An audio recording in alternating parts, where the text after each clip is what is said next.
బాగుంది సార్, చాలా విశాలంగా మేడం, ఒక ప్రశాంత వాతావరణం కనిపిస్తోంది. ఆ. మొదటి నుంచి ఇక్కడే ఉన్నారా మీరు? మొదటి నుంచి ఇక్కడే మేడం, మా ఫోర్ ఫాదర్ నుంచి ఇక్కడే ఉంటున్నాము. ఫోర్ ఫాదర్స్ అవును. ఎన్నేళ్ల క్రితం కట్టిన ఇల్లు ఇది ఒక 200 సంవత్సరాలు ముందు కట్టిన ఇల్లు మేడం.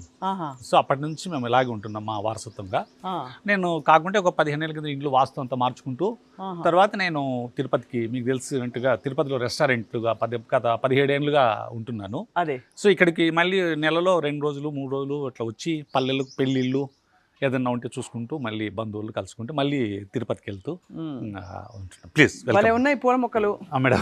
ఎవరు సార్, మేడమేనా? మేడం మొత్తం అంతా సార్. ఇప్పుడు ఈ ఇంటి ద్వారానికి ముందు మీరు చాలా జాగా విడిచారు కదా? అవును మేడం. కార్ ఎక్కడ పెట్టుకుంటారు? ఇది 83, 85లో ఇలా ఉండేది మేడం ఇల్లు. ఓకే. పాత వాకిలి, మొత్తం మీకు ఆ వాకిలి కూడా చూపిస్తా. ఇలా ఉండేది. సో ఈశాన్యంలో నాకు మెట్లు ఉండేటివి.